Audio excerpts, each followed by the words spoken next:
संस्कृत में योग का मतलब होता है कि जोड़ना। अब हमें जोड़ना क्या है? ये जो हमारा जो फिजिकल बॉडी जो हम देख पाते हैं, इसको अपने मेंटल हेल्थ के साथ, मतलब शरीर और मन को एक साथ जोड़ना। इसके साथ साथ हमारे जो शरीर के अंदर जो अदृश्य शक्ति है, आत्मा, जो कि इस पूरे शरीर का संचालन करती है, उसे हम अपने इस नग्न आँखों से देख नहीं सकते हैं, है ना।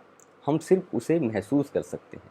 वो भी कब? जब हम पूरा ध्यान को उसकी तरफ ले जाते हैं। तो जब हम बैठ के सोचते हैं कि ये शरीर जो है ये तो एक दिन नष्ट हो जाता है, आत्मा नष्ट नहीं होता है, तो ये जब शरीर नष्ट हो जाएगा, हमारा अस्तित्व नहीं होगा, तो हम आत्मा को जान कैसे पाएंगे?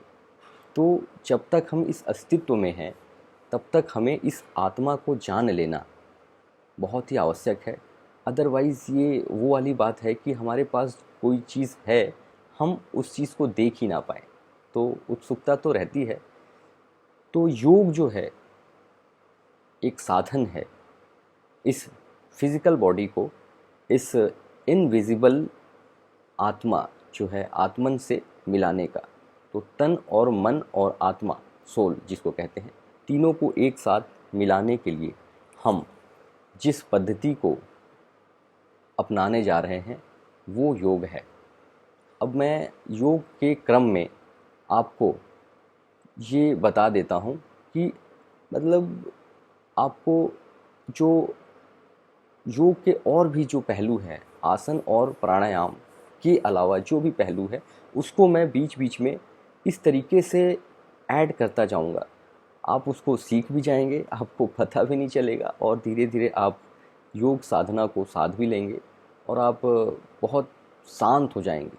मन आपका जो चंचलता है, क्योंकि योग का जो उद्देश्य है कि योगश्चित्त निरोधम, मतलब जो चित्त जो है, जो हमारा भटकाव है, उसको निरोध करके एक जगह स्थिर करना, ताकि हम सही तरीके से अपने बुद्धि विवेक का इस्तेमाल करके सही निर्णय ले सकें। लाइफ में बहुत सारे डिसीज़न में जब हम व्याकुल हो जाते हैं, मतलब बहुत विचलित हो जाते हैं, मतलब फ्रस्ट्रेट हो जाते हैं कि क्या करें क्या करें, तो जब हमारा चित्त बिल्कुल शांत रहता है तो उसमें व्याकुल ना हो करके सही चीज़ों को, सॉल्यूशन को बहुत अच्छे तरीके से ढूंढ लेता है। तो हमें उस प्रकार से उस योग को समझना है। सिर्फ आसना और एडवांस योग करके शरीर को सिर्फ लचीलापन देना, ये सिर्फ और सिर्फ ये योग का उद्देश्य नहीं है। मन को शांत करना है, चित्त को शांत करना है, सही डिसीज़न लेना है।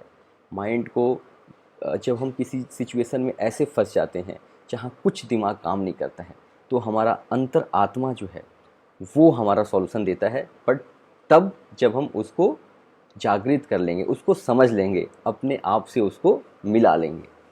तो चलिए